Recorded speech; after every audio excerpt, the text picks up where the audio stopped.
السلام علیکم جی، کیا حال چال ہیں آپ سب لوگوں کے؟ میں امید کرتی ہوں کہ آپ سب بالکل ٹھیک ہوں گے، خیریت سے ہوں گے۔ ناول رکھیل بائی ریاض عاقب کوہلر کی یہ سیکنڈ لاسٹ ایپیسوڈ ہے۔ سارے فساد کی جڑ وہی ہے دادا، اسی کی وجہ سے کبیر دادا نے یہ انتہائی قدم اٹھایا ہے، بلکہ اس کا نام لینے کی وجہ سے تو مجھے اور نوشاد افریدی کو بھی کبیر دادا کے ہاتھوں بے عزت ہونا پڑا۔ اپنی رکھیل کو وہ اپنے سر پر چڑھاتا تو کوئی بات نہیں تھی، اس نے تو ہمیں اس کا چاکر سمجھ لیا ہے۔ اخلاق حسین فصیح الدین اور ایس پی کے قتل پر روشنی ڈال کر ان حادثات کی وجہ پر روشنی ڈال رہا تھا۔ نرم صوفے میں دھنسے سانڈ کی طرح پلی ہوئے شمشیر دادا نے ہنکارا بھرنے پہ اکتفا کیا تھا۔ اس کے وجود سے 3 سیٹر صوفہ بھی بھرا ہوا نظر آ رہا تھا۔ وہ لڑکی اس کے حواسوں پر چھائی ہوئی ہے، اور لگتا یہی ہے کہ جب تک وہ لڑکی موجود ہوگی کبیر دادا کسی اور کام کے قابل نہیں رہے گا۔ گویا اس مسئلے کا حل اس لڑکی کی موت ہے۔ شمشیر دادا کی آواز بھی اس کے حبسے کی طرح بھاری اور پررعب تھی۔ مارنا ضروری نہیں ہے دادا، بس کبیر دادا سے اسے علیحدہ کر دینا کافی ہوگا۔ شکل و صورت کی اچھی ہے، یقیناً چند گھڑیاں آپ کو بھی لطف اندوز کرے گی۔ اس کے بعد تمام گینگز کے بڑوں کا حق بنتا ہے کہ اس سے اپنی بے عزتی کا بدلہ لیں، کیونکہ اسی کی وجہ سے ہمیں اتنی تکلیف ہوئی اور آپ کو بھی زحمت دینا پڑی۔ شمشیر دادا نخوت بھرے لہجے میں بولا، کیا اس قابل ہے کہ شمشیر دادا اسے اپنی رفاقت کا شرف بخش سکے؟ اخلاق حسین نے موبائل فون کی اسکرین پر تناوش کی تصویر سامنے لائی اور موبائل فون شمشیر دادا کی آنکھوں کے سامنے پکڑ لیا۔ تناوش کی یہ تصویر اس نے اپنے گھر تقریب کی رات بڑی ہوشیاری سے کھینچی تھی۔ تصویر میں وہ سرخ رنگ کا دوپٹہ اوڑھے ترچھی آنکھوں سے کسی کو گھور رہی تھی۔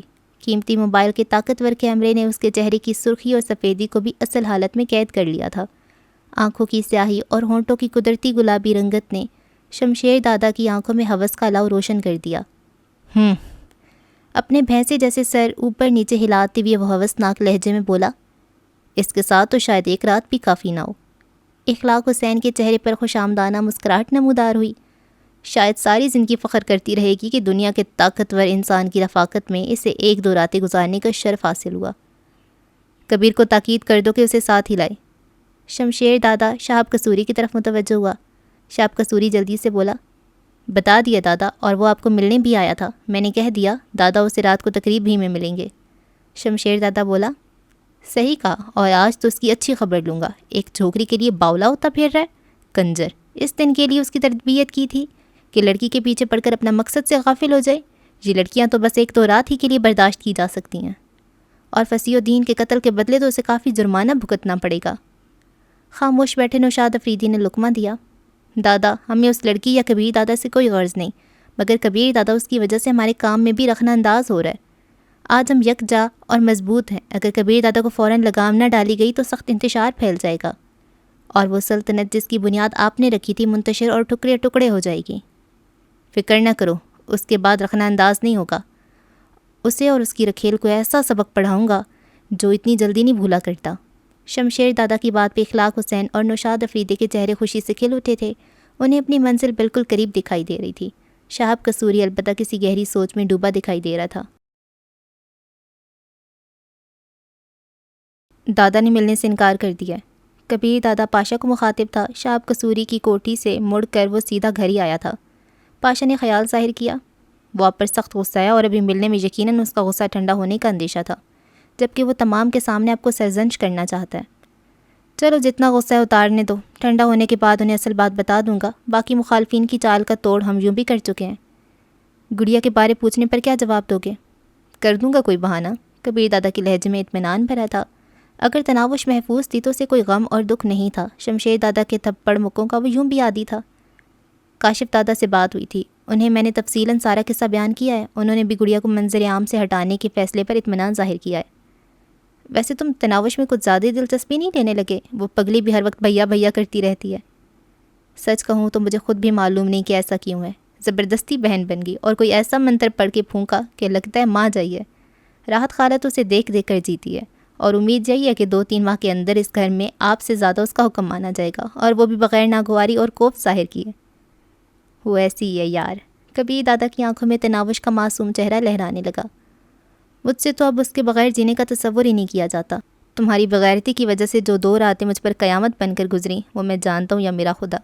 اسے بے وفا، خود غرض اور دھوکے باز سمجھنے کے باوجود وہ اتنی ہی پیاری، اتنی ہی عزیز اور اتنی ہی اپنی لگ رہی تھی جتنا کہ پہلے تھی۔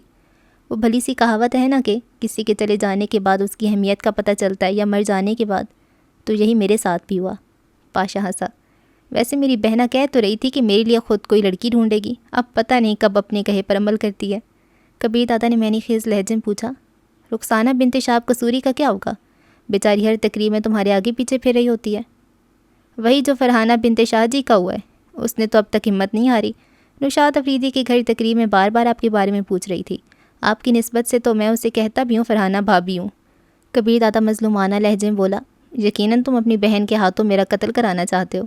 اس کی بات پہ پاشا کھلکھلا کر بولا، ویسے دادا بڑی حیرانی ہوتی ہے جب وہ چھوٹی سی لڑکی کہتی ہے نا، بات سنیں کبیر۔ جانتے ہو وہ پہلے دن سے کبیر کہہ رہی ہے، اور پہلے دن سے اس کا رویہ ایسا ہے گویا ہم نے محبت کی شادی کی ہو۔ نہ تو میرے غصے کو کوئی اہمیت دیتی تھی، نہ ڈانٹنے کو، البتہ چھوڑ دینے کی دھمکی پہ اس کی کینچی کی طرح چلتی زبان تھم جاتی تھی۔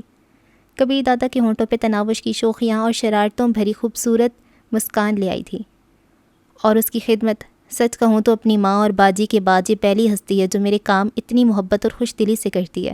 میرے کھانے پینے، پہننے، سونے، جاگنے، ہر کام پر اس کی گہری نظر ہوتی ہے۔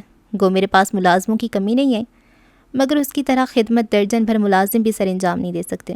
ابھی جا کر میرے لباس دیکھو کس نفاست سے دھلے اور ترتیب سے لٹکے ہوئے ہیں، جرابیں تک دھلی دھلائی خوشبو میں بسی ہوئی ملیں گی۔ اور جانتے ہو ٹائی باندھنا کبھی بھی مشکل یا دقت طلب نہیں، ایک ہی تو گرہ لگائی جاتی ہے، لیکن جب کوئی محبت سے تمہارے کالر سیدھے کر کے ٹائی کی گرہ لگائے، کالروں کو دوہرا کرے اور ڈھیر ساری دعائیں پڑھ کر چھاتی اور چہرے پر پھونک مارے، تو انسان خود کو دنیا کا خوش قسمت ترین انسان سمجھنے لگتا ہے۔ دادا بس کریں یار، مجھے معلوم ہو گیا میری ساحرہ بہن نے آپ کو کسی قابل نہیں رکھا۔ وہ انمول ہے پاشا، نہ جانے وہ کون سی خوش قسمت گھڑی تھی جب اس گھر میں داخل ہوئی تھی۔ مجھے خوابگاہ سے بلا کر اعتماد بھرے انداز میں معاہدہ کیا تھا، اور وہ جو دعویٰ کر کے گئی تھی اس پر 101% پورا اتری۔ پاشا نے گھڑی پر نگاہ دوڑاتے ہوئے کہا، اچھا اب اٹھ جائیں، تقریب میں جانے کی تیاری نہیں کرنا؟ اور کبیر دادا سر ہلاتا ہوا کھڑا ہو گیا۔ تقریب کا اہتمام کوٹھی کی اندرونی عمارت کے داخلی دروازے سے ملحق بڑے ہال میں کیا گیا تھا۔ چونکہ یہ خصوصی تقریب تھی اس لیے اس میں مخصوص افراد ہی شامل ہوئے تھے، تمام گینگز کے بڑے اور ان کے گھر والے۔ کبیر دادا کو اکیلا دیکھ کر شہاب قصوری نے حیرت سے پوچھا، بھابھی نظر نہیں آ رہی ہیں؟ کوئی کام تھا، مجمل جواب دے کر وہ آگے بڑھ گیا۔ شمشیر دادا کے علاوہ سارے پہنچ گئے تھے۔ فرحانہ اخلاق حسب عادت کبیر دادا کو دیکھتی اس کے قریب پہنچ گئی۔ آ گئے ہیں آپ؟ کیسی ہیں مس فرحانہ؟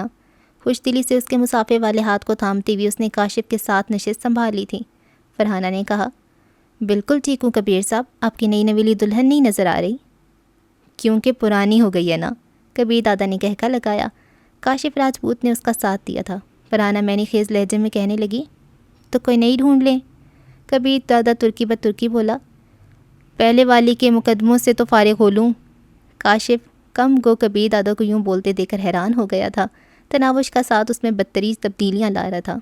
فرحانہ کھلکھلاتے ہوئے بولی، جلدی ختم کریں یہ مقدمے بازیاں، کوئی بڑی شدت سے آپ کی فراغت کا منتظر ہے، یہ نہ ہو مایوس ہو جائے۔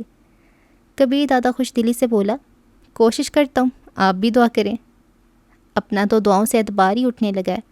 فرحانہ نے مایوس لہجے میں کہا، بہرحال پھر سے کوشش کر کے دیکھ لیتی ہوں۔ اسی وقت شمشیر دادا کی آمد ہوئی۔ 6.5 فٹ قد اور گینڈے کی طرح مضبوط جسم، وہ WWE کا کوئی ریسلر لگ رہا تھا۔ اسے دیکھتی تمام کھڑے ہو گئے تھے۔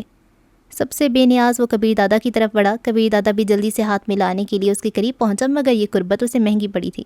شمشیر دادا کا ہاتھ گھوما، چہرے پر پڑنے والے زوردار تھپڑ نے کبیر دادا کو چند 2 گز دور اچھال دیا تھا۔ بغیرت کنجر، کہاں ہے وہ رنڈی؟ شمشیر دادا غصے میں دھاڑا۔ دادا میری بات تو سنیں، صفائی کا موقع تو دیں مجھے۔ کبیر دادا اچھل کر کھڑا ہوتے ہوئے پھر اس کے قریب ہوا، لیکن اگلے تھپڑ نے اسے دوبارہ پیچھے اچھال دیا تھا۔ دیتا ہوں موقع، پہلے اس فاحشہ کو سامنے لاؤ۔ وہ میری بیوی ہے دادا، کبیر دادا نے اٹھتے ہوئے اعتراض کیا۔ شمشیر دادا نے ایک ہاتھ اس کے گریبان میں ڈال کر اوپر اٹھایا اور دور پھینکتے ہوئے بولا، بیوی نہیں رکھیل بولو۔ وہ کراچی میں نہیں ہے دادا، شہر سے باہر گئی ہے۔ اس مرتبہ کبیر دادا اس کے نزدیک ہونے کے بجائے دور رک گیا تھا۔ شمشیر دادا دھاڑا، جب میں نے کہا تھا کہ اسے ساتھ لے کر آؤ، پھر کیوں کہیں بھیجا ہے؟ کوئی مجبوری پیش آ گئی تھی دادا۔ شمشیر دادا کو اپنی جانب بڑھتے دیکھ کر کبیر دادا الٹے قدموں پیچھے ہٹنے لگا۔ اسے فی الفور واپس بلاؤ، شمشیر دادا نے حکم دیا۔ معذرت خواہ ہوں دادا، آپ نے جو سزا دینا ہے میں حاضر ہوں، مگر وہ نہیں آ سکتی، کم از کم آپ کے سامنے تو بالکل بھی نہیں۔ بکواس بند کرو۔ شمشیر دادا نے جھپٹ کر اس کا گریبان پکڑا اور اسے پھر ایک ہی ہاتھ سے اسے سر سے بلند کیا۔ اسے لاتے ہو یا توڑوں گردن؟ کبیر دادا پھنسی پھنسی آواز میں بولا۔ توڑ دو دادا، وہ نہیں آئے گی۔ الٹے ہاتھ کے 2 تھپڑ اس کے چہرے پہ جڑتے ہوئے شمشیر دادا نے اسے دوبارہ دور پھینک دیا۔ باتوں سے رشتہ خون صاف کر کے کبیر دادا کھڑا ہو گیا۔ اسے معلوم تھا تھوڑی دیر تک شمشیر دادا کا غصہ ٹھنڈا ہو جانا تھا اور اس کے بعد اس نے فوراً کبیر دادا کو معاف کر دینا تھا۔ باقی تمام چپ چاپ کھڑے ان کا تماشا دیکھ رہے تھے۔ فرحانہ کا چہرہ غصے سے سرخ ہوا پڑا تھا۔ اس کا بس نہیں چل رہا تھا کہ شمشیر دادا کو کچا چبا ڈالتی۔ البتہ فصیح الدین کی بیوی کرن، ایس پی کی بیوی سلطانہ اور بیٹی ہانیہ بڑے شوق سے کبیر دادا کی پٹائی کا منظر دیکھ رہی تھیں۔ تو تم نے نہیں بلانا؟ شمشیر دادا کا غصہ سوا ہونے لگا۔ وہ یہیں پر ہے شمشیر دادا؟ یہ آواز نوشاد افریدی کی تھی۔ آپ کی اجازت ہو تو اسے بلا لیتے ہیں۔ کہاں ہے؟ شمشیر دادا نوشاد کی طرف مڑا۔ لے آؤ اسے، نوشاد افریدی نے پکار کر کسی کو آواز دی۔ اسی وقت اندرونی کمرے سے ڈری سہمی تناوش برآمد ہوئی۔ اس کے عقب میں 2 مسلح افراد چل رہے تھے۔ کالج کے یونیفارم میں وہ چھوٹی سی لڑکی ہی نظر آ رہی تھی۔ سر پر اوڑھے ہوئے دوپٹے میں اس کا پرکشش چہرہ یوں دمک رہا تھا جیسے 14ویں کے چاند کے گرد بادلوں نے گھیرا ڈالا ہو۔ کبیر دادا پر نگاہ پڑتی ہی اس کے بے چین چہرے پر جیسے سکون اتر آیا تھا۔ ہر قسم کا ڈر اور خوف اس کے دل سے نکل گیا تھا، مگر کبیر دادا تو گویا کاٹو تو بدن میں لہو نہیں کہ زندہ مثال بنا کھڑا تھا۔ اس کے دماغ میں آندھی نہیں جکڑ چل رہے تھے۔ اس کی ترکیب کامیاب نہیں ہوئی تھی۔ گلاس سے ایک لمبا گھونٹ لیتے ہوئے اخلاق حسین نے کہا، ایک خاص بات کا خیال ضرور کرنا۔ کیا؟ نوشاد افریدی نے سوالیہ نظریں اس کی جانب گھمائیں۔ اگر کبیر دادا میں ذرا بھی عقل ہوئی تو وہ اپنی رکھیل کو منظر سے غائب کر دے گا۔ کیا؟ نوشاد افریدی نے پریشان ہو کر کہا۔ اس طرح تو سارا منصوبہ ناکام ہو جائے گا۔ بالکل، اخلاق حسین نے اطمینان بھرے انداز میں سر ہلایا۔ اس کا مطلب ساری محنت ضائع گئی؟ میں تو خیر میں ضائع نہیں جانے دیتا، بس تمہیں ایک کام کرنا ہوگا۔ وہ کیا؟ نوشاد کے لہجے میں اشتیاق بھرا تھا۔ جو ہی وہ اسے کہیں بھیجنے کی کوشش کرے تو اسے رستے سے اغوا کر لینا۔ نوشاد استہزائیہ لہجے میں بولا۔ اچھا مشورہ ہے، میں بالکل ایسے ہی کرتا اگر مجھے پھانسی کا انجام بھول گیا ہوتا۔ یار میں تمہارے ساتھ ہوں، تو پھر دونوں کا وہی انجام ہوگا۔ نوشاد افریدی کے دل میں چھپا کبیر دادا کا ڈر ہونٹوں تک پہنچ گیا تھا۔ ایسا کچھ بھی نہیں ہوگا، شمشیر دادا یہاں موجود ہے اور ابھی موقع ہے منمانی کرنے کا۔ باقی ہم اسے اغوا کر کے عزت و احترام سے ہی رکھیں گے اور رات کو شمشیر دادا کے سامنے پیش کر دیں گے، پھر کبیر جانے اور اس کا استاد شمشیر۔ اخلاق حسین نے اسے حوصلہ دیا۔ کیا پتہ اسے اب تک کہیں بھیج بھی دیا گیا ہو؟ نوشاد نے اندیشہ ظاہر کیا۔ میں نے کچی گولیاں نہیں کھیلی، خان صاحب مسلسل نگرانی کرا رہا ہوں۔ ٹھیک ہے، میں اپنے 10-12 آدمیوں کو تیاری کا حکم دے دیتا ہوں۔ نوشاد افریدی توہن و کرہن مان گیا تھا۔ اخلاق حسین غلیظ لہجے میں بولا، ٹھیک ہے، ساری تیاری مکمل کر لو، سپہر کو شمشیر دادا کو ملنے جائیں گے۔ ابھی تک اس کے دل میں بھی چمک چھلوں کے حصول کی تمنا ابھارنی ہے۔ سالہ کمینہ، تصویر دیکھتی لٹو ہو جائے گا۔ نوشاد نے شمشیر دادا کے خلاف دل میں موجود زہر اگلا۔ اخلاق حسین نے کہا، اور یہی ہم چاہتے ہیں۔ ٹھیک ہے، تھوڑی دیر بعد ملتے ہیں۔ نوشاد افریدی موبائل فون نکال کر اپنے آدمیوں کو ضروری ہدایات دینے لگا۔ اخلاق حسین نے جاتے جاتے مشورہ دیا، ایس پی ضمیر حسین کے چند قریبی پولیس والوں کو بھی اپنے اس کام میں ساتھ رکھ لو، آسانی رہے گی۔ نوشاد نے فقط سر ہلا کر اس کی تائید کی اور موبائل فون اس کی طرف متوجہ ہو گیا۔ روزانہ وہ کبیر دادا کو رخصت ہوتے دیکھا کرتی تھی۔ آج کبیر دادا کار سے باہر کھڑا اسے جاتا ہوا دیکھ رہا تھا۔ وہ بھی دروازے تک حسرت بھری نظروں سے پیچھے مڑ کر دیکھتی رہی۔ جو ہی کار دروازے سے باہر نکلی، آنکھوں میں روکی ہوئی نمی باہر چھلک پڑی۔ جہاں کبیر دادا اسے دور جانے کا غم اس کا دل چیر رہا تھا، وہیں کسی انجانے خطرے سے وہ ڈری بھی ہوئی تھی۔ جس طرح پاشا نے اسے بہانے سے کافی بنانے کے لیے بھیج دیا تھا اور اسے احساس دلانے کے لیے کافی تھا کہ کوئی ایسی بات تھی جو کبیر دادا کے چہرے پر بھی پریشانی پیدا کر سکتی تھی۔ رہ رہ کر اس کی آنکھوں میں اس دیونما حبشی کی تصویر ابھر رہی تھی جسے اس نے ویڈیو میں کبیر دادا کے ہمراہ دیکھا تھا۔ یقیناً وہ مکرانی قوم کا تھا، تبھی تو اس کا رنگ اس قدر کالا تھا۔ گھر سے تھوڑی دور آتے ہی اس کا دل بے اختیار کبیر دادا سے بات کرنے کو کرنے لگا، مگر اپنا ارادہ مؤخر کرتی وہ ایئر فون لگا کر کبیر دادا کی ویڈیوز دیکھنے لگی۔ اب تو اس کے پاس اچھا موبائل فون بھی موجود تھا۔ اس نے اپنی اور کبیر دادا کی کافی ساری ویڈیوز اور تصاویر جمع کر لی تھیں۔ وہ ویڈیوز میں دیکھنے میں منہمک تھی کہ اچانک کار رک گئی۔ اس نے اسکرین سے سر اٹھا کر دیکھا، پولیس کا ناکہ تھا اور ان کی طرف دیکھنے لگی۔ 2 باوردی پولیس آفیسر قریب آئے، ایک ڈرائیور سیٹ کی طرف گھوما اور دوسرا رخسار والی جانب شیشے کے قریب ہوا۔ ہم کبیر دادا، رخسار تعارف کرا ہی رہا تھا کہ دونوں پولیس والوں نے ہاتھ میں پکڑی رائفلیں ایک ساتھ باقر اور رخسار کے سر سے لگا دیں۔ ان میں سے ایک صفاق لہجے میں بولا، ذرا سی حرکت کرنے سے پہلے یہ سوچ لینا کہ تمہیں زندہ رہنے کے بارے میں ہمیں کوئی ہدایات نہیں ملی۔ کون ہو تم؟ جانتی بھی ہو کس سے پنگا لے رہے ہو؟ باقر نے انہیں ڈرانا چاہا۔ ہم تو جاتے، تمہیں نہیں معلوم۔ پولیس والے کا لہجہ استہزائیہ تھا۔ کبیر دادا کی بیوی کو روکنے کی جرت کی ہے تم لوگوں نے؟ کبیر دادا سے شمشیر دادا خود نمٹ لے گا، ایک ہی پولیس والا بول رہا تھا۔ اسی دوران وہاں کالے شیشوں والی ایک کار آ کر رکی، اس میں سے 2 ہتھیار بردار باہر نکلے۔ ایک اکبی نشست کا دروازہ کھول کر تناوش کو کہنے لگا، مسز کبیر، آپ کو اس کار میں بیٹھنا پڑے گا۔ کون ہیں آپ لوگ؟ تناوش گھبرا گئی تھی، اس سے پہلے بھی وہ 2 مرتبہ اغوا ہو چکی تھی اور وہ تجربہ اس کے لیے کوئی اچھا نہیں رہا تھا۔ وہ آدمی اطمینان بھرے لہجے میں بولا، دشمن نہیں ہے اور نہ آپ کو کوئی نقصان پہنچایا جائے گا، پلیز ہمیں جانے دیں۔ وہ ہکلا گئی۔ مسز کبیر، پکا وعدہ آپ کو کوئی انگلی بھی نہیں لگائے گا، اور یہ بھی وعدہ کہ ہم آپ کو کبیر دادا کے پاس ہی لے کے جائیں گے۔ وہ لرزتی کانپتی کار سے اتر کر دوسری کار میں بیٹھ گئی۔ اکبی نشست پر اس کے علاوہ کوئی نہیں بیٹھا تھا۔ ڈرائیور کے ساتھ بیٹھے ہوئے آدمی نے کہا، مسز کبیر، اپنا موبائل فون بند کر کے میرے حوالے کر دو، بعد میں واپس مل جائے گا۔ تناوش کے پاس اس کی ہدایت پر عمل کرنے کے علاوہ کوئی چارہ نہیں تھا۔ اس سے موبائل فون لے کر وہ پولیس والوں کو بولا، ان دونوں کو 10 بجے تک حوالات میں رکھنا اور پھر چھوڑ دینا، چائے پانی کا بھی پوچھ لینا، تھوڑے گھبرائی ہوئی ہیں۔ یہ کہتی وہ آگے بڑھ گئے۔ ان کے حکم میں 2 گاڑیاں اور بھی روانہ ہو گئی تھیں، جن میں یقیناً انہی کے ساتھی سوار تھے۔ تو یہ ہے وہ جس کی وجہ سے اپنا برخوردار پاگل ہوا پھر رہا ہے۔ تناوش کو دیکھتی شمشیر دادا نے پرہوس انداز میں بھدے ہونٹوں پر زبان پھیری۔ کبیر دادا تھوک نکلتا ہوا بولا، دادا یہ میری بیوی ہے۔ میں نے تو کچھ اور سنا ہے۔ شمشیر دادا منہ بناتے ہوئے شہاب قصوری کی طرف مڑا۔ کیا کہا تھا کبیر نے اس کے بارے میں؟ شہاب قصوری بغیر لگی لپٹے رکھے بولا، یہی کہ نکاح بس خانہ پوری کے لیے اور کبیر دادا لڑکی کو چند دن پاس رکھ کے واپس بھیج دے گا۔ کیا کہتے ہو کبیر؟ تمہارے چند دن کب تک گزریں گے؟ کسی اور کو بھی موقع دو گے یا ایک فاحشہ کے لیے قتل پہ قتل کرتے جاؤ گے؟ میں نے ایس پی کو قتل نہیں کیا دادا۔ کبیر دادا خود کو سخت بے بس محسوس کر رہا تھا۔ باقی سارے جھوٹ کہہ رہے ہیں۔ شمشیر دادا نے صوفے پہ نشست سنبھالی۔ اس کی پرہوس نگاہیں بار بار تناوش کی طرف اٹھ جاتیں، جو وارفتگی سے کبیر دادا کو گھور رہی تھی، جبکہ فرحانہ کے غصے کا ہدف شمشیر دادا کی بجائے تناوش کا وجود ہو گیا تھا۔ شمشیر دادا کے بیٹھتے ہی باقی تمام بھی بیٹھ گئے تھے۔ صرف کبیر دادا مجرموں کے انداز میں کھڑا تھا، اور تناوش تو کبیر دادا کو دیکھ کر اپنے دل سے سارے اندیشے اور خطرے نکال چکی تھی۔ چلو ایس پی کا مسئلہ بعد میں زیر غور لاتے ہیں، پہلے یہ بتاؤ فاسی کو کیوں قتل کیا؟ شمشیر دادا نے باقاعدہ مقدمہ چلانا شروع کر دیا۔ کبیر دادا ہونٹ کاٹتے ہوئے بولا، وجہ آپ کو معلوم ہے دادا؟ یہ ہے وجہ؟ شمشیر دادا نے تناوش کی طرف اشارہ کیا۔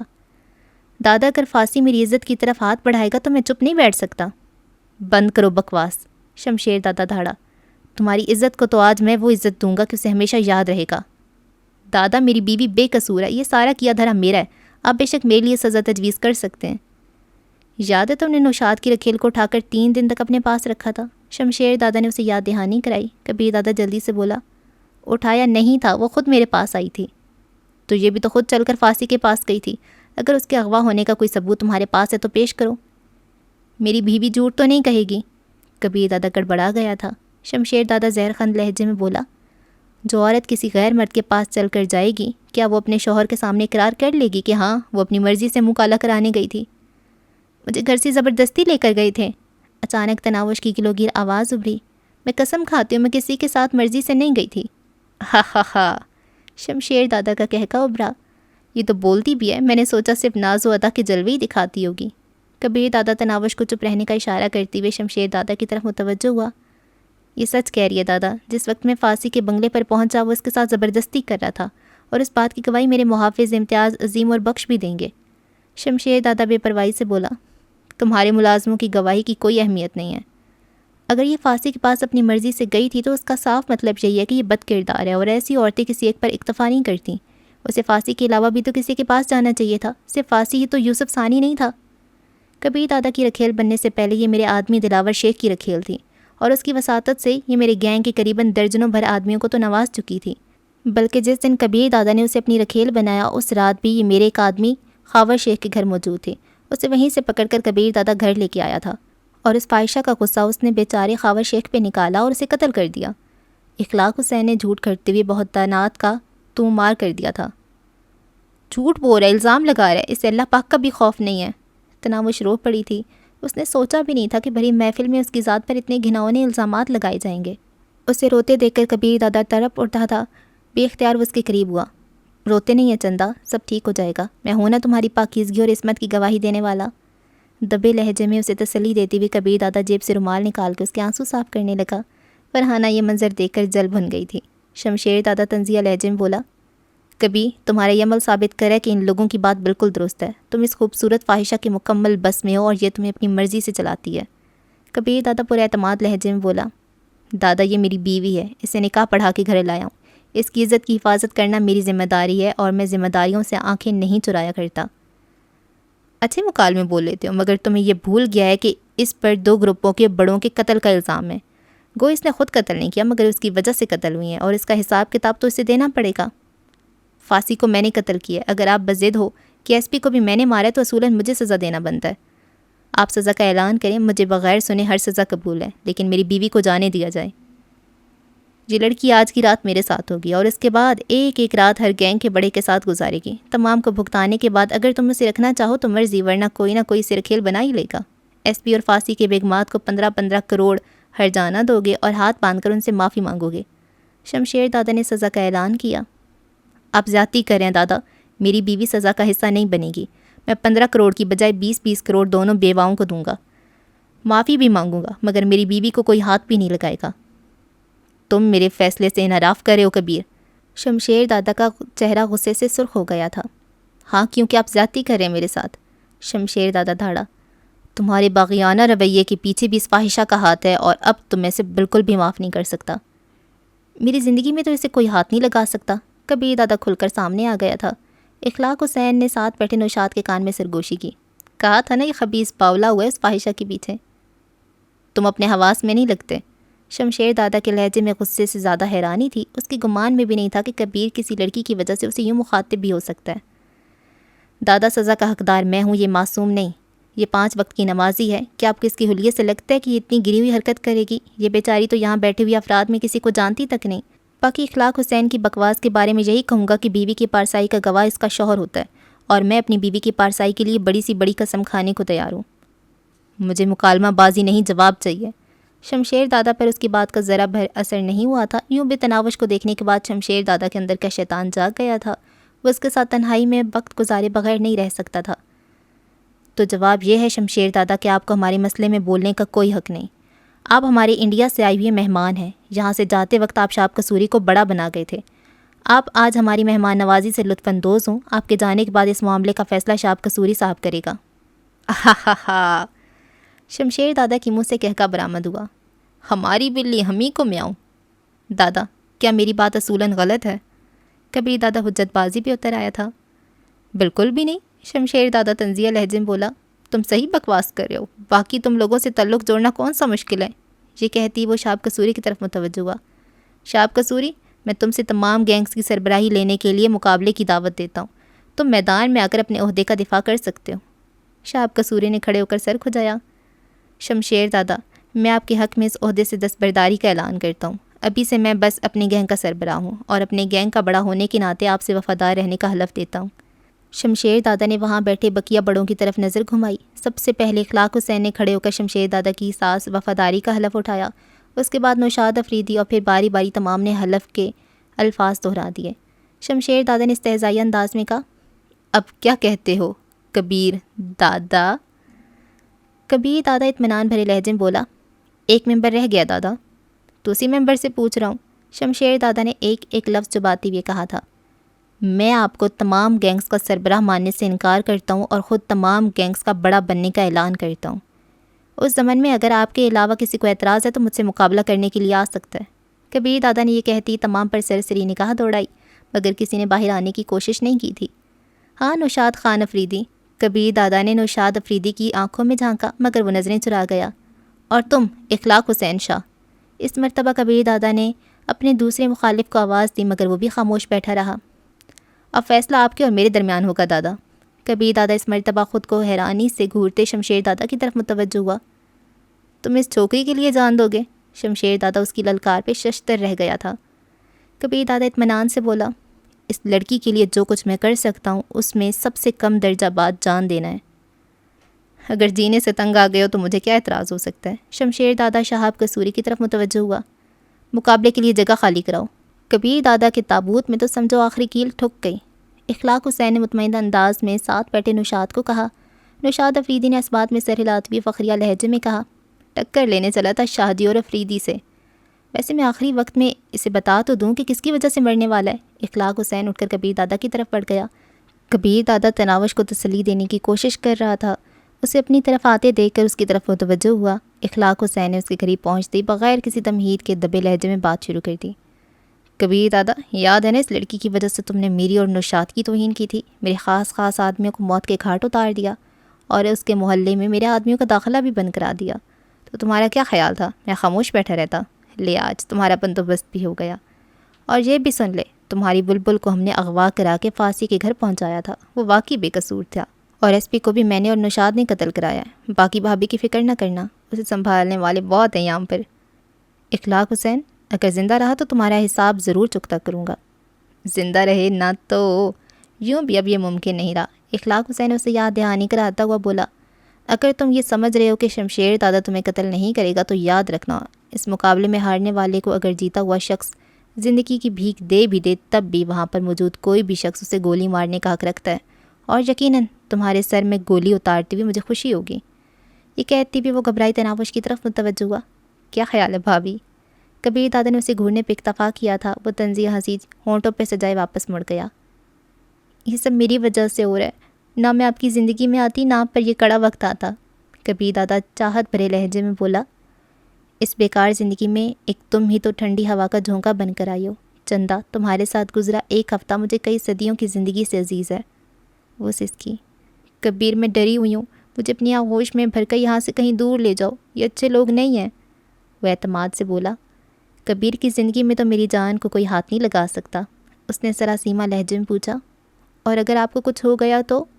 کبیر دادا نے کوٹ اتار کر اس کی جیب میں ہاتھ ڈالتی ہوئی کوئی ضروری کارروائی کی اور کوٹ تناوش کی طرف بڑھاتے ہوئے پوچھا، کیا میرے بعد زندہ رہنا چاہو گی؟ تناوش نے نفی میں سر ہلایا، مجھے اللہ پاک کی قسم نہیں، بالکل نہیں۔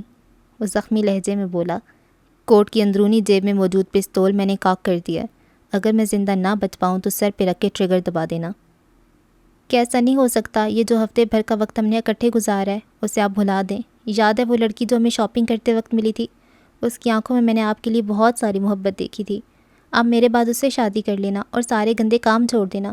اگر کبھی میری یاد زیادہ ستائے تو اس لڑکی سے میری باتیں کرنا اور اسے بتانا کہ ایک اور لڑکی بھی تھی جو آپ کو پیار کرتی تھی، اس جتنا تو نہیں، بس تھوڑا سا، ذرا سا۔ اس کی آواز بھرا گئی تھی۔ اسے سچ نہ بتانا ورنہ وہ خفا ہو جائے گی۔ کیا مطلب؟ کبیر دادا کی سمجھ میں اس کی بات نہیں آئی تھی۔ وہ نڈر انداز میں بولی، اگر میں ابھی خود کو ختم کر لوں تو لازمی بات ہے سارا جھگڑا ختم ہو جائے گا۔ تم ایسا کچھ بھی نہیں کرو گی، جانتی خودکشی حرام ہے۔ البتہ ایک عورت عزت بچانے کے لیے اپنی جان لے سکتی ہے، اور ایسا تم اس وقت کر سکتی ہو جب میں باقی نہ رہوں یا لڑائی ہار گیا۔ کبیر، اس کے ہونٹوں پر اذیت بھری سسکی ابھری، تم مجھ سے پوچھتی تھی نا کہ میں کون ہوں؟ زیادہ تو نہیں، لیکن اتنا بتا دوں کہ میں قرآن مجید کا حافظ ہوں گڑیا۔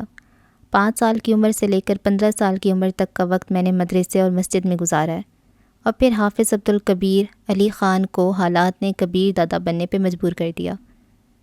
میں آپ کو مرتا ہوا نہیں دیکھ سکتی۔ اس کی پلکوں نے تھک کر اشکوں کے سیلاب کے سامنے ہتھیار ڈال دیے تھے۔ تناوش، میں بقائم ہوش و حواس کہہ رہا ہوں، اگر تم نے میری موت یا ہارنے سے پہلے خود کو نقصان پہنچانے کی کوشش کی تو تمہیں میری طرف سے 3 طلاق۔ کبیر، اس کے منہ سے تیز سسکی نکلی تھی۔ فکر نہ کرو میری جان، یہ مشروط طلاق ہے۔ اگر تم نے میری موت یا ہارنے سے پہلے خود کو کوئی نقصان نہ پہنچایا تو یہ طلاق واقعی نہیں ہوگی۔ دوبارہ ایسے نہ کہنا ورنہ میری جان بغیر گولی لگے نکل جائے گی۔ ادھر کاشف راجپوت شمشیر دادا کے پاس پہنچ کر منت سماجت کر رہا تھا۔ دادا پلیز غصہ تھوک دیں، اس کا دماغ جگہ پہ نہیں ہے، میں اسے سمجھا دوں گا، وہ ٹھیک ہو جائے گا۔ شمشیر دادا اکھڑ لہجے میں بولا، کاشی میرا دماغ خراب نہ کرو۔ دادا، وہ آپ کا بچہ ہے، کیا اس پر ترس نہیں آئے گا؟ وہ حرام خور بغیرت ہے، ایک لڑکی کے لیے اپنے استاد کا مقابلہ کرنے پہ تیار ہو گیا، اور اس سے بھلائی کی کیا امید رکھوں گا؟ دادا، وہ اس کی بیوی ہے۔ بکواس کرتا ہے وہ، رکھیل کبھی بیوی نہیں بن سکتی۔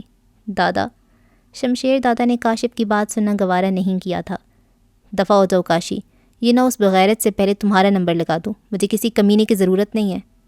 کاشف دکھی دل سے کبیر دادا کی طرف بڑھ گیا۔ شہاب قصوری کے آدمیوں نے کھانے کی میزوں اور صوفوں وغیرہ کو دیواروں کے ساتھ لگا دیا تھا۔ ایس پی کی بیوی اپنی بیٹی کو کہہ رہی تھی، بس میری جان، تھوڑی دیر تک تمہارے باپ کا قاتل اپنے انجام کو پہنچ جائے گا۔ فصیح الدین کی بیوی کرن سے اس کی گہری سہیلی سمینہ مخاطب تھی۔ بڑا دادا پھن رہا تھا، آج سے جان چھوٹ جائے گی۔ کرن نفرت بھرے لہجے میں بولی، ہاں، میرے پھانسی کا خون رائے گا نہیں جا سکتا۔ کاشف کبیر دادا کے قریب رکتا ہوا بولا، کوئی ایسی صورت ہے جس سے یہ لڑائی روکی جا سکے؟ ہاں، میری بیوی سے کوئی تعرض نہ کیا جائے، مجھے ہر فیصلہ منظور ہے، چاہے موت ہی کی سزا کیوں نہ ہو۔ تناوش جس کی، کبیر نہیں، کبیر دادا، میں تم سے محبت کرتا ہوں یار، اگر تمہیں بچا سکتا تو کسی قسم کی قربانی سے دریغ نہ کرتا، میں کر شمشیر دادا کے سامنے بے بس ہوں۔ یہ کہتی کاشف سر جھکائے واپس مڑ گیا۔ تھوڑی دیر بعد شہاب قصوری نے سربراہی کے دونوں دعوے داروں کو بڑے ہال کے درمیان میں آنے کی دعوت دی۔ باقی لوگ کونوں میں سمٹ گئے تھے۔ تناوش بے ساختہ کبیر دادا سے لپٹ گئی تھی۔ کبیر، یاد رکھنا، مجھے دنیا میں آپ سے پیارا کوئی نہیں ہے، اپنی گڑیا کو مایوس نہ کرنا، یہ شخص آپ سے جیت نہیں سکتا، میری دعائیں آپ کے ساتھ ہیں۔ وہ گل و گیر لہجے میں بولا، جانتا ہوں میری جان، جانتا ہوں۔ تناوش نے زیر لب بڑبڑاتے ہوئے چند دعائیں پڑھیں اور اس پر پھونک دیں۔ یہی منتر پڑھ پڑھ کر اس جادوگرنی نے کبیر کو مجھ سے چھین لیا ہے۔ فرحانہ ساتھ کھڑی رخسانہ کو مخاطب تھی۔ رخسانہ ہنسی، اگر آپ سے چھینا ہے تو اس کے پاس بھی باقی نہیں رہے گا۔ فرحانہ نفرت بھرے لہجے میں بولی، پاپا کو کہہ کر اس فاحشہ کو تمہیں کوٹھے پر بچھاؤں گی، جہاں روزانہ درجن بھر کا حق اس کو حقیقت یاد دلایا کریں گے۔ پتہ ہے میرے جن جانی نے اسے بہن بنا لیا ہے۔ رخسانہ اسے پاشا کے بارے میں بتانے لگی۔ ویسے اچھا ہی کیا ہے، ورنہ کبیر خان کی موت کے بعد وہ بھی اس بلا کے قابو میں آ سکتا تھا۔ فرحانہ نے پوچھا، نظر نہیں آ رہا وہ؟ ابو جان کہہ رہے تھے طبیعت ناساز ہے، میں تو سوچ رہی ہوں کل اس کے پاس چلی جاؤں، کبیر خان کی موت کی تعزیت بھی کر لوں گی اور اس کی طبیعت کا بھی پوچھ لوں گی۔ فرحانہ دکھی لہجے میں بولی، یار بار بار اس کی موت کا ذکر کر کے مجھے دکھ تو نہ دو۔ لیں جی، میں خاموش ہو جاتی ہوں۔ رخسانہ سختی سے ہونٹ بھینچتے ہوئے ہال کے وسط میں موجود آمنے سامنے کھڑے کبیر دادا اور شمشیر دادا کو دیکھنے لگی۔ شہاب قصوری کہہ رہا تھا، اگر کوئی مقابلے سے دستبردار ہونا چاہتا ہے تو ابھی شکست تسلیم کر سکتا ہے، مقابلہ شروع ہو جانے کے بعد کسی کی شکست تسلیم کرنے کے باوجود مخالفت اسے قتل کرنے کا حق رکھتا ہے۔ دونوں خاموش کھڑے ایک دوسرے کو دیکھتے رہے۔ شمشیر دادا اسے تربیت حاصل کرتے وقت کبیر دادا کو سینکڑوں مرتبہ یوں شمشیر دادا کے سامنے کھڑا ہونے کا موقع ملا تھا، مگر وہ مصنوعی مقابلہ ہوا کرتا تھا۔ ایسے مقابلوں میں کبیر دادا ہمیشہ ہی ہار جاتا تھا، لیکن اسے کبھی اپنی ہار کا دکھ نہیں ہوا تھا، بلکہ ہمیشہ شمشیر دادا سے مقابلہ کرتے وقت اس کے دل میں لڑنے کی بجائے مار کھانے کی نیت ہوتی، اور یہ شمشیر دادا کی سخت تربیت اور مٹائی ہی کا اعجاز تھا کہ کبیر دادا کے سامنے کوئی لڑاکا 2 منٹ سے زیادہ نہیں ٹھہر پایا تھا۔ لیکن آج وہ مار کھانے کی نیت سے نہیں، اپنے استاد کو مارنے کی نیت سے تیار کھڑا تھا۔ کبیر، اب بھی وقت اپنی جان بچا لے، یہ نہ ہو بات میرے اختیار سے بھی نکل جائے، ہارنے کی صورت میں تمہیں کوئی بھی گولی مار کر ہلاک کر سکتا ہے۔ کبیر دادا نے کئی دفعہ کہی ہوئی بات دہرائی، آپ میری بیوی کو کچھ نہ کہنے کا وعدہ کریں، مجھے اس کے علاوہ ہر سزا منظور ہے۔ جس فاحشہ کی وجہ سے تم نے مجھ سے بغاوت کی ہمت کیا، اسے تم ایسا سبق پڑھاؤں گا کہ دنیا یاد رکھے گی، یہ شمشیر دادا کا تم سے وعدہ ہے۔ کبیر دادا اس کی بات کا جواب دیے بغیر خاموش کھڑا رہا۔ اس کے چہرے پر چٹانوں کی سی سختی چھا گئی تھی۔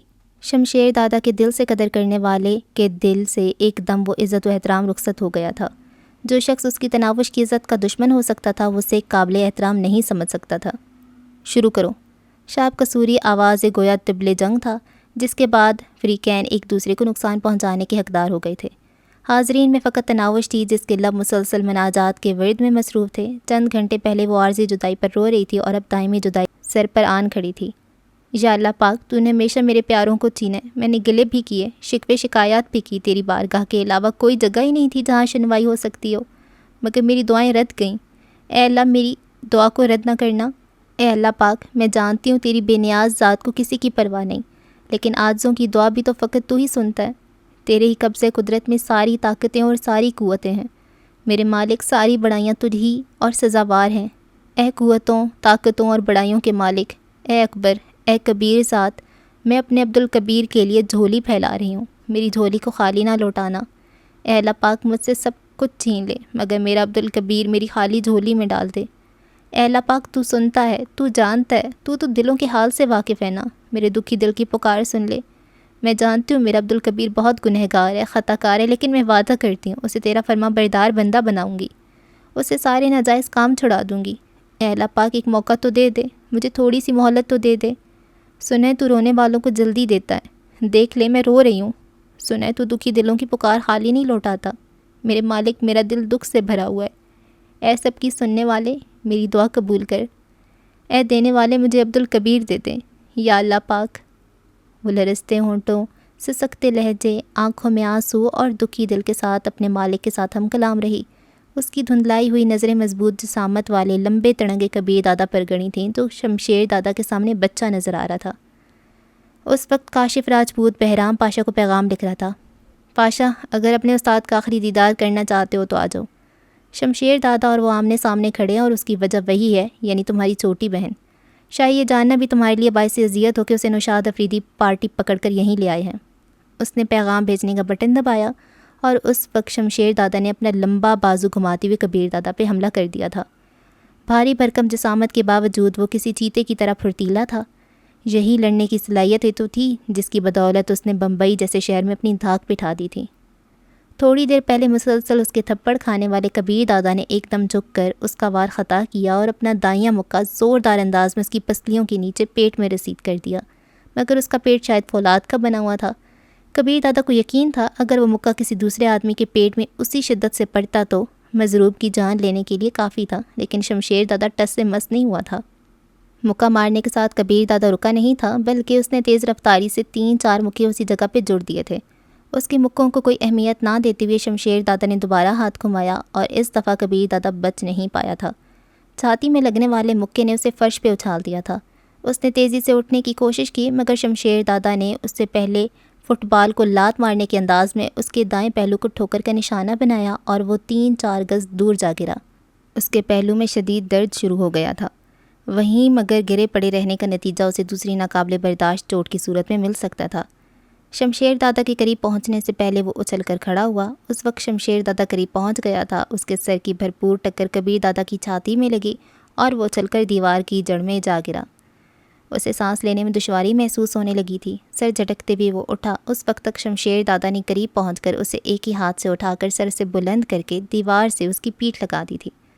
کبیر دادا جانتا تھا اگر وہ کچھ دیر بھی اسی طرح ہوا میں لٹکتا رہ گیا تو اسی کی قوت ختم ہو جائے گی۔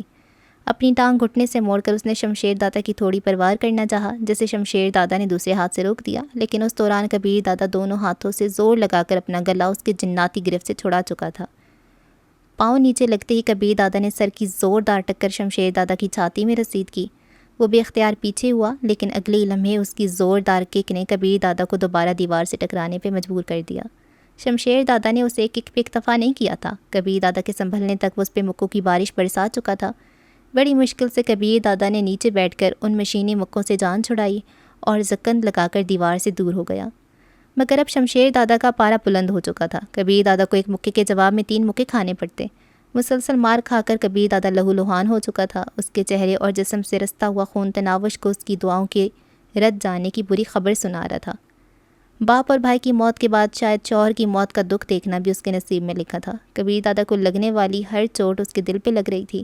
اسے محسوس ہو رہا تھا کہ کبیر دادا اسے پہلے اس کا سانس نکل جائے گا۔ اس کے باوجود اس کے لرزتے ہونٹوں پر مناجات جاری رہیں، اور پھر شمشیر دادا کی زبردست ٹھوکر سے کبیر دادا دیوار سے ٹکرایا، اور اس سے پہلے کہ وہ سنبھل پاتا اس کی چھاتی سے شمشیر دادا کا ہاتھی جیسا پاؤں دوبارہ ان ٹکرایا۔ اس کے سر کی پشت کا زوردار انداز میں دیوار سے اتصال ہوا اور اس کی آنکھوں کے سامنے نیلے پیلے تارے لہرانے لگے۔ وہ اسی طرح پھسلتا ہوا نیچے بیٹھ گیا۔ شمشیر دادا نے اسے گریبان سے پکڑ کر سیدھا کھڑا کیا اور اس کے چہرے پر زوردار تھپڑ رسید کیا۔ تھپڑ کھا کر کبیر دادا کے رہے سے اوسان بھی رخصت ہونے لگے۔ 3-4 تھپڑ لگا کر شمشیر دادا نے اسے گریبان سے پکڑ کر تناوش کی طرف اچھال دیا۔ یہ گیا تیرا خصم۔ وہ پیلی پڑتی تناوش کی طرف متوجہ ہوتے ہوئے دھاڑا۔ کبیر دادا نے بڑی مشکل سے سر اٹھا کر تناوش کی طرف دیکھا۔ وہ رو رہی تھی، لرز رہی تھی۔ اس کے چہرے پر اذیت، دکھ، پریشانی اور نہ جانے کون کون سی کیفیات ثبت ہو چکی تھیں۔ شمشیر دادا کی آواز بلند ہوئی، یہ وہ نمک حرام، بغیرت اور احسان فراموش ہے جسے میں نے سہارا دیا، پاؤں پر کھڑا ہونے کے قابل بنایا، دشمنوں سے بدلہ لینے کے گڑ سکھائے، عزت سے جینا اور سر اٹھا کے چلنا سکھایا۔ آج ایک گھٹیا انسان، ایک چھوکری، ایک رکھیل اور ایک فائشہ کی خاطر میرے مقابل آ گیا۔ کچھ لوگ شاید سوچ رہے ہوں کہ میں نے اس کی جان بخشی کر دوں تو یہ ان کی غلط فہمی ہے، لیکن مرنے سے پہلے میں اسے اس کی رکھیل کا تماشا ضرور دکھاؤں گا۔ تم لوگ آج تک گندی فلموں میں ایسے سین دیکھتے رہے ہو کہ آج تمہارے سامنے زندہ شو چلے گا۔ یہ کہتی شمشیر دادا لرزتی کانپتی تناوش کی طرف بڑھا۔ کبیر دادا نے ملتجی نظریں تناوش کی طرف اٹھائیں اور لرزتی آواز میں بولا، میں ہار گیا تناوش، تمہیں اجازت ہے، شاید پہلے تمہارا جانا بنتا تھا۔ تناوش کا سر نفی میں ہلا اور اس کے ساتھ ہی اس نے ہاتھ میں پکڑا کبیر دادا کا کوٹ جس کی جیب میں پستول پڑا تھا ایک جانب پڑے صوفے کی طرف اچھال دیا۔ کبیر دادا کا دماغ بھگ سے اڑ گیا، وہ ہکا بکا اسے گھورتا رہ گیا، جانے تناوش کے دماغ میں کیا چل رہا تھا۔ تناوش پلیز، وہ منمنایا۔ نہیں، اس کی آواز سرگوشی سے بلند نہیں تھی، مگر کبیر دادا کو یوں صاف سنائی دے رہی تھی جیسے وہ اس کے کانوں میں بول رہی ہو، حفاظت کا وعدہ کیا تھا نا تو پورا کریں، آپ کی دلہن، آپ کی گڑیا، آپ کی چندہ، صرف اور صرف آپ کی تناوش کو آپ کی ضرورت ہے، اگر حفاظت نہیں کر سکتے تو اس کا انجام بھی اپنی آنکھوں سے دیکھتے جائیں۔ اسی وقت شمشیر دادا نخوت سے چلتا ہوا تناوش کے قریب پہنچ گیا تھا۔ اس کی طرف توجہ دیے بغیر وہ کبیر دادا کو گھورتی رہی، اسے بازو سے پکڑ کر شمشیر دادا نے اوپر اٹھایا۔ وہ چھوٹی سی لڑکی اس دیو کے سامنے نظر بھی نہیں آ رہی تھی۔ یہ ہے وہ فائشہ جس کی وجہ سے یہ سب کھٹراگ پھیلا ہے۔ شمشیر دادا کے لہجے میں غصہ اور نفرت ابل رہی تھی۔ تناوش کی وجہ سے کبیر دادا کا خود سے مقابلہ کرنا اسے ہضم نہیں ہو رہا تھا۔ بڑی آئی دوپٹے والی، اس نے ایک ہاتھ سے تناوش کے سر پر اوڑا دوپٹہ کھینچ کر اتارا اور دور اچھال دیا۔ اس کے کالے سیاہ بال بکھر گئے تھے۔ لے بھئی، اس ابصرہ کو مکمل دیکھنے کا خواب تو بھی پورا ہو جائے گا۔ نوشاد نے اخلاق حسین کی طرف جھکتے ہوئے غلیظ زبان کھولی۔ شرم کرو، تمہاری محبوبہ کو شمشیر دادا یوں بے عزت کر رہے ہیں۔ اخلاق حسین نے مزاحیہ انداز میں جواب دیا۔ نوشاد فکر مندی سے بولا، یار کہیں مار ہی نہ دیں بیچاری کو، باقی تو خیر ہے، میرے جشن منانے کی ساری تیاری دھری کی دھری رہ جائے گی۔ کچھ نہیں ہوتا فائشہ کو، نفرت بھرے لہجے میں کہہ کر اخلاق حسین وہ دل پسند تماشا دیکھنے لگا۔ تناوش منہ سے کوئی آواز نکالے بغیر کبیر دادا کی طرف دیکھ رہی تھی۔ نہ کوئی رونا پیٹنا اور نہ شمشیر دادا سے بچنے کی کوشش کرنا۔ اس کا مان، اس کا ہیرو، اس کا محافظ زمین پر لہو لہان پڑا تھا، تو وہ کمزور، نرم و نازک لڑکی کیا کر سکتی تھی؟ اور پھر کبیر دادا کے جسم کے اندر ایک انسانی قوت نے سر ابھارا، ایک ایسی قوت جس کا تعلق جسمانی طاقت سے نہیں ہوتا، یہ جان بچانے کی جبلت سے بھی کوئی آگے کی چیز تھی۔ چھاتی کے سامنے بازو ٹیکتے ہوئے وہ لرزتے ہوئے اٹھا، مگر جب کھڑا ہوا تو اس کے جسم میں لرزش ختم ہو گئی تھی۔ شمشیر دادا کا ہاتھ تناوش کے گریبان کی طرف بڑھ رہا تھا جب اس نے زوردار آواز میں پکارا، شمشیر علی، لڑائی ختم نہیں ہوئی۔ شمشیر دادا کو حیرت کا جھٹکا لگا، زندگی میں پہلی بار کبیر دادا اسے یوں بھی مخاطب ہوا تھا۔ تناوش کا بازو چھوڑ کر وہ غضبناک انداز میں اس کی جانب بڑھا، قریب پہنچتے ہی اس کی دائیں ہاتھ کی مٹھی بند کی، اس کا ہتھوڑا نما مکہ پوری قوت سے کبیر دادا کے چہرے کی طرف بڑھا۔ مکے اور چہرے کا اتصال ہو جاتا تو شاید کبیر دادا کا چہرہ پہچان کے قابل ہی نہ رہتا، لیکن کبیر دادا نے بجلی کی سی سرعت سے اپنا چہرہ چند انچ کی جانب ہٹایا، اور پھر اس سے پہلے کہ شمشیر دادا کا ہاتھ واپس لوٹتا، اس نے اپنے دونوں ہاتھوں سے اس کی کلائی پکڑ کر ہاتھ کو پیچھے جانے سے روک دیا۔ ایسا کرتے ہوئے کبیر دادا ذرا سا لڑکھڑایا بھی تھا، لیکن پھر اپنے قدم زمین پر جماتی ہوئی اس نے بائیں سے شمشیر دادا کی کلائی تھامتے ہوئے دائیں ہاتھ کی ہتھیلی پوری قوت سے شمشیر دادا کی کوہنی کے جوڑ کے نیچے رسید کی۔ یہ اس کا پسندیدہ داؤ تھا۔ کٹاک کی آواز کے ساتھ شمشیر دادا کی کوہنی کا جوڑ ٹوٹ گیا تھا، اس کے ہونٹوں سے تیز کرا خارج ہوئی اور وہ تکلیف کی شدت سے دوہرا ہو گیا تھا۔ کبیر دادا کی حرکت رکی نہیں، اس کا دائیں ہاتھ چھوڑ کر بائیں ہاتھ پکڑتے ہوئے کبیر دادا نے چکر کاٹتے ہوئے اس کا بازو مروڑا اور اچھل کر اپنے دونوں پاؤں اس کی پیٹھ پر ٹیکتے ہوئے اس نے زوردار جھٹکے سے شمشیر دادا کا بازو پیچھے کھینچا۔ اس طرح زور لگانے کی وجہ سے دونوں بازوؤں کے ساتھ اس کے پورے جسم کی طاقت بھی شامل ہو گئی تھی۔ اس مرتبہ شمشیر دادا اپنی چیخ نہیں روک سکا تھا، اس کا بازو کندھے سے نکل گیا تھا، اس کا پورا جسم لرزنا شروع ہو گیا تھا۔ کبیر دادا اس کے بازو کو کھینچنے کی وجہ سے پیچھے گرا تھا، وہ اٹھ کر شمشیر دادا کے سامنے آیا۔ شمشیر دادا گھٹنوں کے بل بیٹھا تھا اور اس کا چہرہ تکلیف کی شدت سے مسخ ہو گیا تھا۔ اسی وقت پاشا کی کار شہاب قصوری کی کوٹھی میں داخل ہوئی۔ کار رو کر وہ دروازہ بند کیے بغیر بھاگتا ہوا ہال کے دروازے کی طرف بڑھا۔ اندر گھستے ہی اسے کبیر دادا شمشیر دادا کے سامنے کھڑا نظر آیا۔ اس کے قدم آہستہ ہوئے اور وہ دھیرے قدموں سے اس کی طرف بڑھنے لگا۔ کبیر دادا کو سامنے کھڑا دیکھ کر شمشیر دادا کے چہرے پر اذیت بھری ہنسی نمودار ہوئی۔ تم جیت گئے کبیر۔ کبیر دادا کی آنکھوں میں نمی ابھری۔ اگر صرف میری جان کو خطرہ ہوتا تو شاید نہ جیتتا دادا۔ تم نے یہ داؤ پہلے تو کبھی نہیں آزمایا برخوردار؟ شمشیر دادا کا پراذیت لہجہ تحسین سے بھرا تھا۔ یہ داؤ دوستانہ لڑائی کے لیے نہیں ہے دادا، یہ صرف دشمنوں کے خلاف استعمال ہو سکتا ہے۔ شمشیر دادا نے پوچھا، کیا مجھے زندہ چھوڑ دو گے؟ کبیر دادا آنکھوں میں نمی لیے اس کے قریب ہوا۔ دونوں ہاتھوں سے چہرہ تھام کر اس کے ماتھے پر بوسہ دیا اور اس کی پشت کی جانب گھوم کر اس نے شمشیر دادا کے کان میں سرگوشی کی۔ کاش میں آپ کو زندہ چھوڑ سکتا۔ آپ نے تناوش کا دوپٹہ اتارا اور یاد ہے میں نے کیا کہا تھا؟ اس کے لیے میں کم سے کم اپنی جان دے سکتا ہوں، اور زیادہ یہ ہے کہ اپنے استاد کی بھی جان لے سکتا ہوں۔ یہ کہتے ہی اس نے ایک ہاتھ شمشیر دادا کی تھوڑی کے نیچے رکھا اور دوسرا ہاتھ سر پہ رکھ کر دونوں ہاتھوں کو مخالف جانب جھٹکا دیا۔ کڑ کڑ کی زوردار آواز ابھری اور شمشیر دادا نیچے گر کر تڑپنے لگا۔ کبیر دادا سیدھا ہوا، ایک دم نکاہت اس پر حملہ آور ہوئی اور اس کے قدم لڑکھڑا گئے تھے۔ اسی وقت ہکا بکا ساکت کھڑی تناوش کے جسم میں حرکت پیدا ہوئی اور وہ بھاگ کر کبیر دادا کی طرف بڑھی۔ کبیر دادا نے گھٹنوں کے بل بیٹھ کر بازو کھولے اور وہ اس کے بازوؤں میں سما گئی تھی۔ میرے عبدالکبیر، تناوش کے ہونٹوں سے سسکنے کے انداز میں نکلا اور وہ کبیر دادا کے بازوؤں میں جھول گئی۔ اس کے حواس نے ساتھ چھوڑ دیا تھا۔ کبیر دادا میں اتنی ہمت مفقود تھی کہ اسے اٹھا کر صوفے کی طرف جا سکتا۔ اسی وقت اس کے کانوں میں پاشا کی آواز گونجی۔ دادا آپ ٹھیک ہیں؟ کبیر دادا اس کی طرف متوجہ ہوا۔ پاشا اپنی بہن کو صوفے پہ لٹا دو، یہ بے ہوش ہو گئی ہے۔ پاشا اس کی گود سے تناوش کو اٹھا کر صوفے کی طرف بڑھ گیا۔ کاشف راجپوت نے قریب پہنچ کر اسے سہارا دیا اور صوفے پر جا کر بٹھا دیا۔ تمام گینگسٹر کے چہروں پر حیرت جیسے سبت ہو گئی تھی۔ تو کبیر دادا پر فاتح پڑ چکے تھے اور ایک دم مرنے والا زندہ ہو گیا تھا۔ مبارک ہو، رخسانہ نے فرحانہ کے کان میں سرگوشی کی۔ خاک مبارک، فرحانہ نے منہ بنایا۔ اس کمینی کی ڈرامہ بازی دیکھی ہے؟ رخسانہ نے متبسم ہو کر کہا۔ وہ اس کی بیوی ہے یار، زیادہ عرصہ نہیں رہے گی۔ فرحانہ کا لہجہ اعتماد سے پر تھا۔ سارے قریب قریب آ جائیں۔ کبیر دادا نے صوفے پر بیٹھتے ہی تمام کو پاس بلایا۔ تمام کبیر دادا کے دائیں بائیں پڑے صوفوں پر آن بیٹھے تھے۔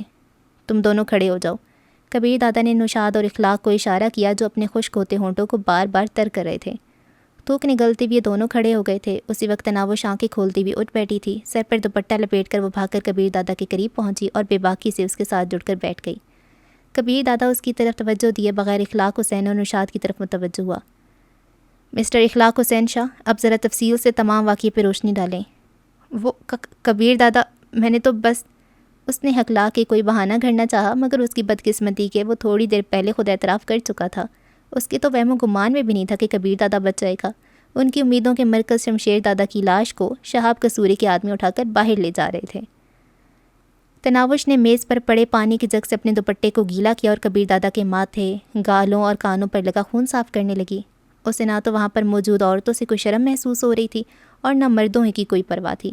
کبیر دادا نے بھی اسے روکنے ٹوکنے کی ضرورت محسوس نہیں کی تھی۔ وہ جانتا تھا کہ وہ جس جذباتی دھچکے سے گزری تھی اس کے بعد وہ روایتی شرم و حیا کو بھول گئی تھی۔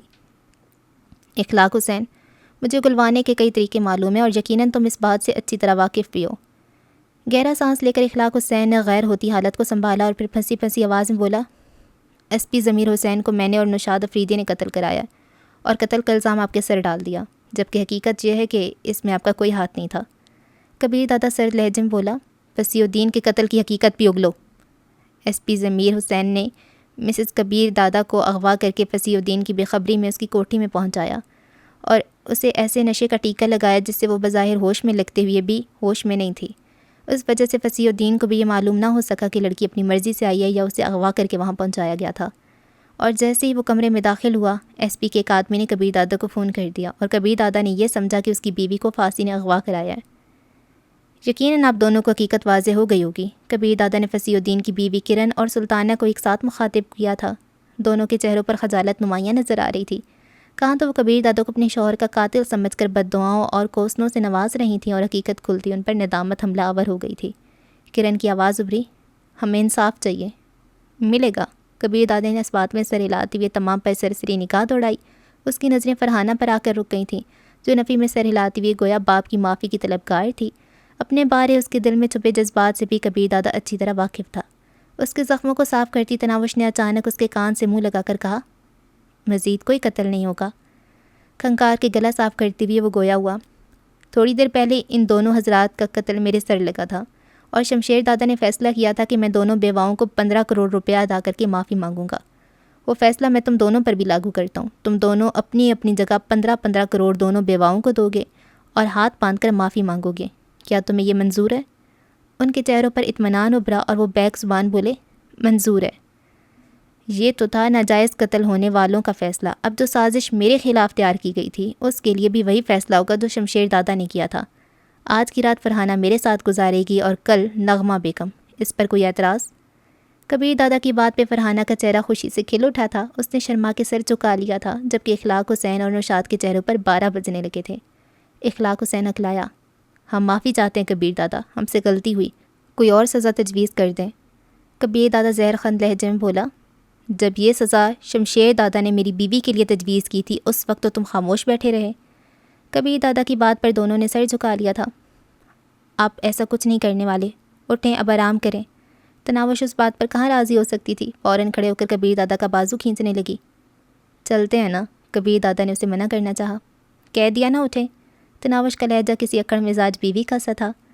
اخلاق حسین اور نوشاد افریدی، میں ضرور ایسا ہی کرتا، مگر دعا دو اس کو جس کے خلاف تم کھڈا کھودتے رہے.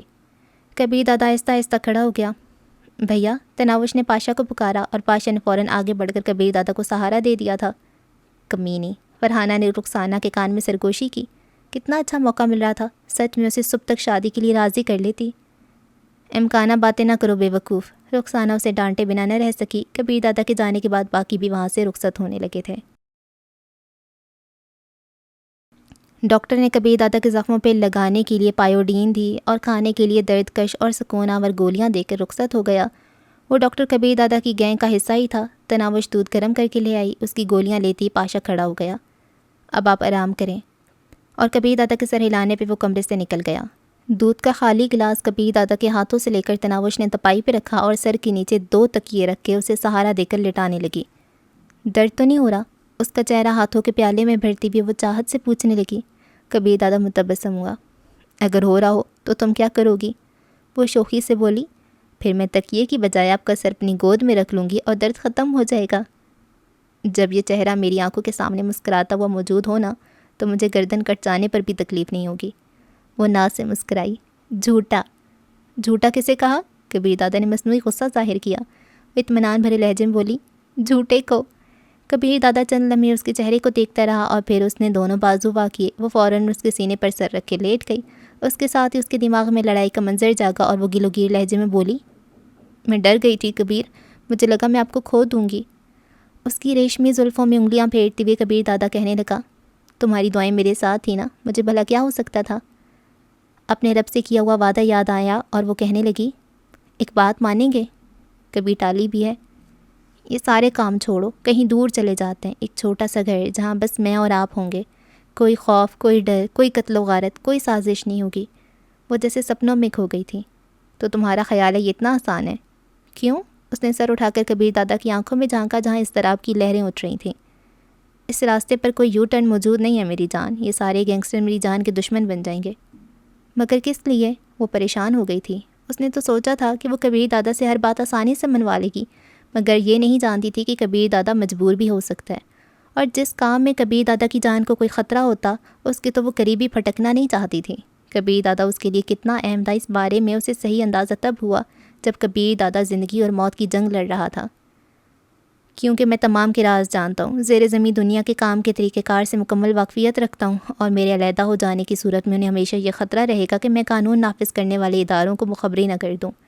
میرا وجود ان کے سر پہ لٹکتی ہوئی ننگی تلوار کی مانند ہوگا. وہ ہر قیمت پر میری جان لینا چاہیں گے، اور یہی اس دنیا کا اصول ہے. یہاں ہر کسی کو بڑی آسانی سے خوش آمدید کہا جاتا ہے. آنے والے کے لیے کئی دروازے کھلے ہیں، لیکن واپسی کا راستہ ایک ہے اور وہ ہے موت. تو آپ کو کس نے کہا تھا گنڈا بننے کو؟ محنت مزدوری کرتے، کوئی سبزی کی ریڑھی ہی لگا لیتے. مجھے تو آپ کے ساتھ جھونپڑی میں رہنا بھی قبول تھا. پگلی تو مجھے گینگسٹر ہونے کی وجہ سے تو ملی ہو. یہ کہتے ہوئے وہ شرارتی انداز میں ہنسا. مزدور ہوتا تو تم نے میری جانب دیکھنا بھی نہیں تھا، یوں بھی اب تک کئی بچوں کا باپ بن گیا ہوتا. میں آپ کی دوسری بیوی بن جاتی. وہ ہر درمی پہ اتر آئی. آپ کی پہلی بیوی کی بھی خدمت کرتی، وہ ضرور مجھے قبول کر لیتی.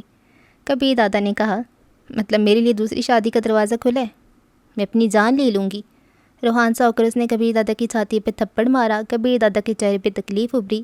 دیکھ کر وہ فوراً اس کی چھاتی سہلانے لگی. سوری میری جان، مجھے یاد نہیں رہا تھا. کبیر دادا نے کہہ کر لگایا. مذاق کر رہا تھا پگلی، ان ملائم ہاتھوں سے بھی چوٹ لگ سکتی ہے بھلا. اس نے تناوش کا ہاتھ پکڑ کر ہونٹوں سے لگا لیا. تو ڈرایا کیوں؟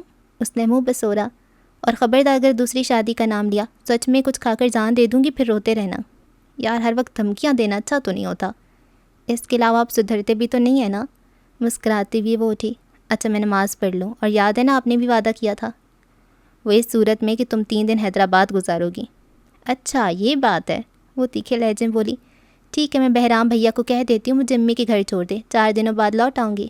جاؤ، کبیر دادا نے بے پرواہی سے کہا، اگر واپسی پہ تمہیں زندہ ملا تو ضرور شرط پوری کروں گا۔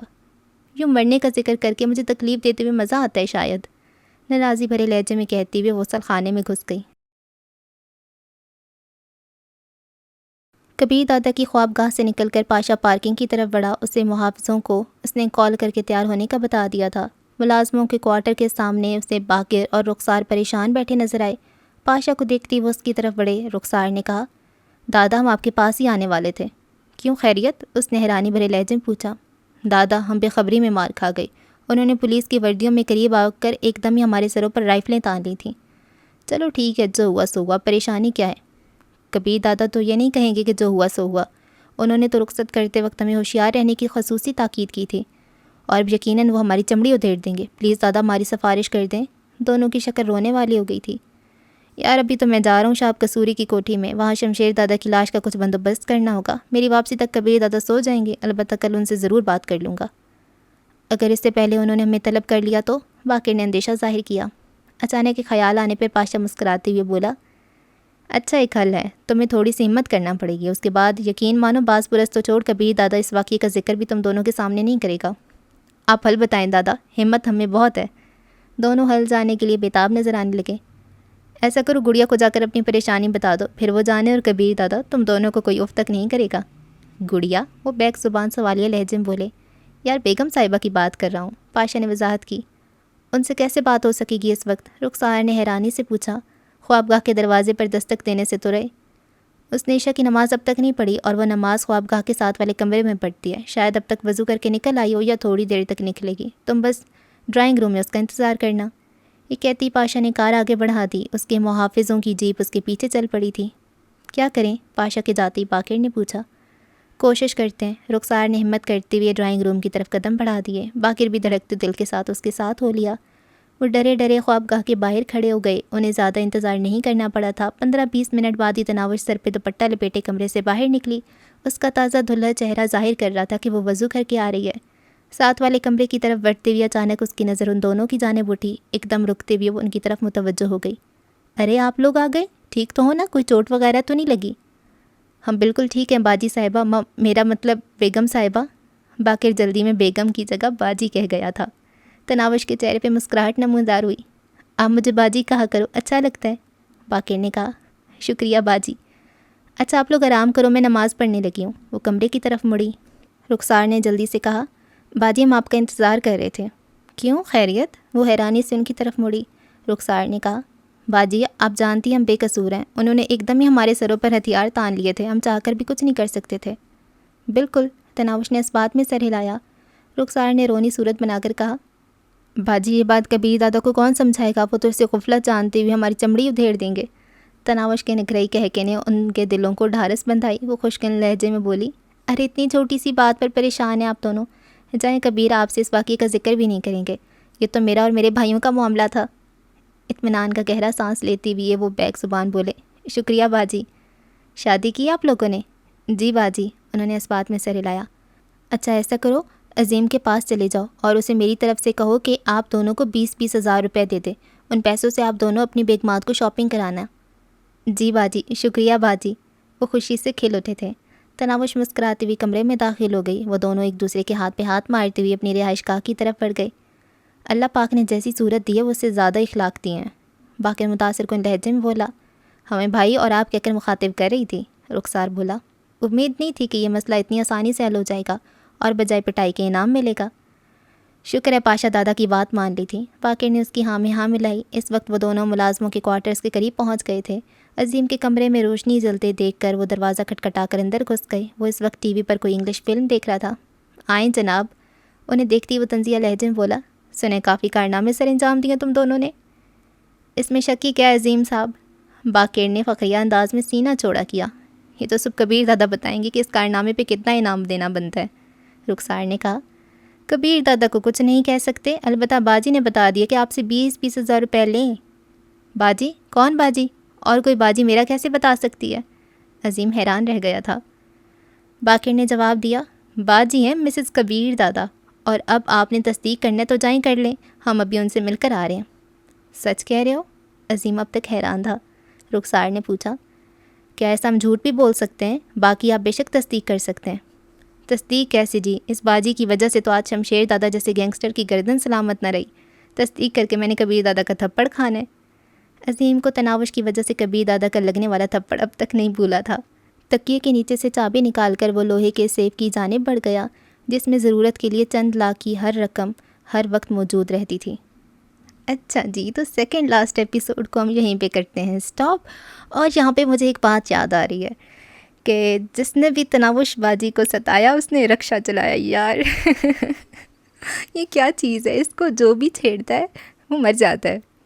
شمشیر دادا مر گیا یار، وہ جو سانڈ کی طرح تھا جس سے اتنا خوف کھاتے تھے، اور یہ کبیر کا بھی جو استاد تھا وہ بھی مر گیا۔ اور کون کون مرا ہے؟ سب سے پہلے دلاور شیخ مرا، پھر اس کا بھائی خاور شیخ تھا جو بھی تھا وہ مرا، پھر وہ مر گیا، وہ فاسی حد چھٹ مر گیا، اور ایس پی تو خیر وہ ایسے ہی دوسروں کی وجہ سے مرا تھا، اور بھی شمشیر مر گیا۔ یہ کیا بات ہے، کیا بات ہے! تو یہ تو اچھا ہو گیا کہ شمشیر مر گیا اور اب یہ دادا بن گیا۔ ویسے مجھے شمشیر سے یہ امید نہیں تھی، مجھے لگا تھا وہ تھوڑا اصول پسند ہوگا، تھوڑی سی بات سنے گا، کوئی مقدمہ چلائے گا۔ مطلب یہ اتنے بے وقوف ہوتے ہیں کہ کوئی بھی نا ان کی برین واشنگ کر سکتا ہے، کوئی بھی کان کے بڑے کچے ہوتے ہیں، یہی بندہ کہہ سکتا ہے۔ مطلب تھوڑی سی تو تحقیقات کراؤ، تھوڑی سی تو بات سمجھو۔ اور ایک بات مجھے سمجھ نہیں آ رہی کہ وہ ہر کسی کو کہہ رہا ہے یہ میری بیوی ہے، میری عزت ہے، سب کہہ رہے ہیں نہیں رکھیل ہے، رکھیل ہے، رکھیل ہے۔